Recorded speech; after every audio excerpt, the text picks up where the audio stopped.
Olá, amados, a graça e a paz de Cristo Jesus seja sobre a sua vida. Hoje, quarta-feira, dia de célula, amém? E eu quero deixar esse convite para você. Não falte a célula, né? Se organize para participar e não vá sozinho. Convide um amigo, um parente, um vizinho e leve com você. Eu tenho certeza que vai ser poderoso, que ele vai ser muito edificado. É importante que as nossas células tenham visitantes todas as semanas e você pode ser usado para que isso aconteça, amém? Lembre-se que esse é o ano da multiplicação e a multiplicação prioritária para nós esse ano é a de vidas, de almas, e você vai ser usado para isso, amém? Nós temos falado sobre o realinhamento de prioridades e hoje não quero falar diretamente sobre isso, mas também falando sobre esse assunto usando a história de Judá. Judá, você sabe, é um dos filhos de Jacó, ou de Israel, e ele está na genealogia de Cristo, né? Cristo é o leão da tribo de Judá. Aleluia!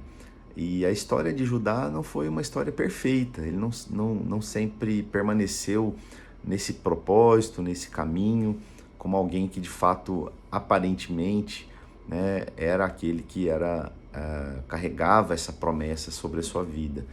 Por um momento, a Bíblia diz, lá em Gênesis 38, verso 1 e 2, que ele se afastou dos seus irmãos, ele se afastou da sua família. E por que isso aconteceu?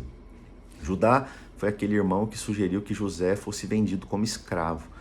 E com certeza após isso, após ver toda a tristeza que ele gerou na vida do seu pai, né, contaram ali uma mentira dizendo que José havia sido morto, enfim, ele não conseguiu lidar com isso. E a Bíblia diz então que depois dessas coisas, Judá se afastou dos seus irmãos. A palavra afastar aqui no original significa descer, né, ir ao fim, ir ao fundo. Então Judá, depois de tudo que aconteceu, tomado dessa culpa, né, dessa condenação, ele vai ao fundo do poço. E você olha na história dele, então, que depois que ele faz isso, ele vai para uma outra terra, se casa com a filha de um cananeu, e isso gera consequências, com certeza, né? Até os dias de hoje tem consequências desse afastamento do propósito. E se você olhar a história dos seus pais, né, havia um zelo muito grande em que as famílias, os casamentos acontecessem dentro, né, do povo, né, como uma preservação ali da identidade, né, que o Senhor deu a eles. Então ele se perde, né, e a história vai acontecendo, ele vai se enchendo de justiça própria, ao ponto de deixar uma promessa que ele fez para sua nora de lado, né? Ela já tinha se casado com um dos seus filhos, esse filho morreu, ela se casa com o outro, e esse filho também morre.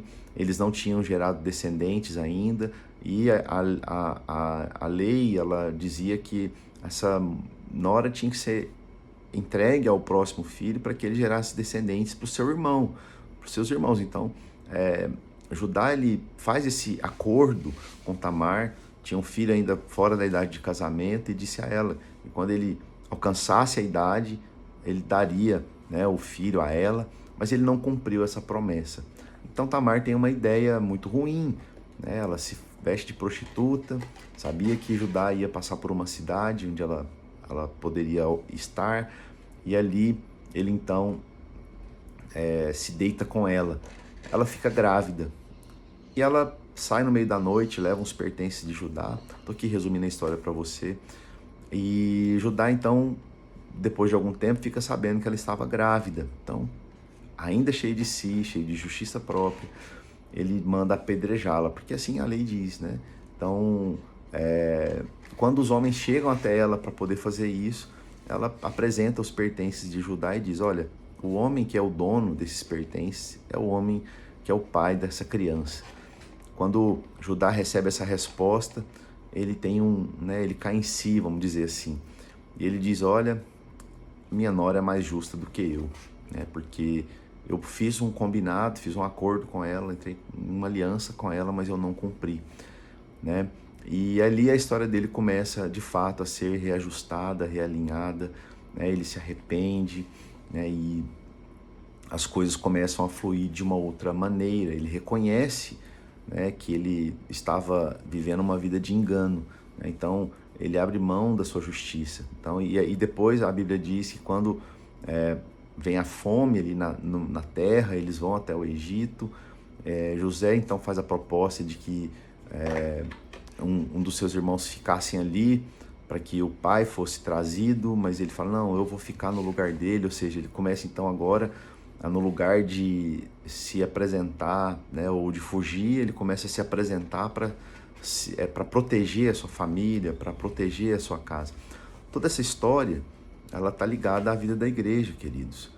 Então ali a gente tinha ali as 12 tribos, né, de Israel, que eram os 12 filhos de Jacó, e Judá, quando ele sai, aponta para os momentos em que nós nos afastamos da vida do corpo, da vida da igreja. E quando nós nos afastamos da vida do corpo, nós temos, né, a tendência a fazer alianças com aqueles que estão fora da vida de Deus, fora do propósito. Isso tem consequências, entende? Mas ainda há tempo. Então eu quero falar para você, talvez você está com o coração desconectado. Nós estamos falando sobre realinhamento de prioridades. Talvez você não está fisicamente fora, mas seu coração está fora, está em outras coisas, você está buscando outras coisas para a sua vida. É hora de você se reconectar. Se você está afastado da célula, volte para a vida da célula. Não fique vivendo a vida afastado, sozinho. Isso é um lugar de vulnerabilidade. A igreja protege. Quando nós estamos conectados ao corpo, nós estamos protegidos pela vida da igreja. Então eu quero hoje chamar você a essa reflexão. Talvez você está afastado. Isso vai produzir muitos prejuízos para a sua vida. Então é tempo de você voltar. É tempo de você restabelecer as suas conexões, a sua aliança. A palavra nos ensina que igreja, pessoas, né, membros sozinhos não são a igreja. Uma célula que é independente, que é sozinha, não é a igreja.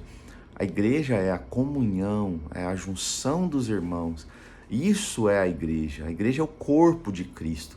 Quando nós estamos conectados, ligados uns aos outros, é que nós somos igreja, é que nós representamos a igreja, é que damos um sinal para o Senhor, que estamos tendo a igreja como algo prioritário na nossa vida, entende? Estamos alinhados com as prioridades do Senhor. Mas quando vivemos para nós mesmos, vamos viver a nossa vida, né? Porque estamos entristecidos, porque alguém disse alguma coisa que a gente não gostou, né? Porque alguém fez algo que a gente não gostou, ou porque nós mesmos fizemos algo e nós estamos agora completamente condenados, né? Achamos que não poderíamos ter feito o que fizemos. Tudo isso é uma estratégia do diabo para nos afastar da vida de corpo, que é a verdadeira vida da igreja. Então, eu quero encorajar você, né, a viver essa mesma experiência de Judá. Tenha um coração aberto para que haja uma restauração na sua vida, que haja uma restituição na sua vida, para que haja um realinhamento. Estamos falando de realinhamento, essa é a palavra. Que haja realinhamento. Abra mão da justiça própria, abra mão do merecimento. Cristo é o seu merecimento. Ele já pagou o preço para que nós pudéssemos receber alguma coisa. Amém? Então, em nome de Jesus, não seja tomado por nada que vá afastar você da vida de corpo. Amém? Quero orar por você e declarar em nome de Jesus que você está protegido dentro do corpo e que você vai viver a sua vida conectada ao corpo de Cristo. Você pode orar junto comigo aí onde você está? Senhor, em nome de Jesus, nós oramos declarando, não viveremos a nossa vida, Senhor, longe da igreja, longe do corpo, afastados. Livra-nos, ó Deus, das ofensas, livra-nos, ó Deus, de viver uma vida amargurada, livra-nos de viver, ó Deus, uma vida, Deus, independente, desconectada. Deus, em nome de Jesus, a Tua palavra diz que o corpo, os membros do corpo, conectados de maneira saudável, né, ajustados com o auxílio de toda a junta, vai produzir crescimento. Eu quero declarar sobre a vida dos meus irmãos, eles vão crescer, eles vão avançar, por quê? Porque estão conectados no corpo, estão conectados na vida da igreja, alinhados com o propósito do Senhor, que é a igreja do Senhor, avançando e crescendo, ganhando almas, crescendo, vendo vidas restauradas, tendo vidas restauradas, em nome de Jesus. Em nome de Jesus, Senhor, alinha-nos, conecta-nos. Eu declaro em nome de Jesus, aquele que não tem tido a consciência que está afastado, traz revelação hoje de que ele precisa ser realinhado. Em nome de Jesus, para que ele possa de fato experimentar tudo que o Senhor tem preparado para a vida dele, em nome de Jesus. Eu declaro isso sobre a sua vida, profetizo sobre a sua vida. Talvez você não tenha consciência que está desalinhado, o Senhor vai mostrar para você. Você vai ajustar a sua vida, você vai procurar seu líder e dizer, olha, estava aqui, mas meu coração não estava, mas agora nós estamos juntos, estamos conectados e vamos avançar em nome de Jesus. Eu declaro e profetizo um dia abençoado e também que você vai multiplicar muito ao longo desse ano para a glória do Senhor, em nome de Jesus. Um grande abraço, fica na paz.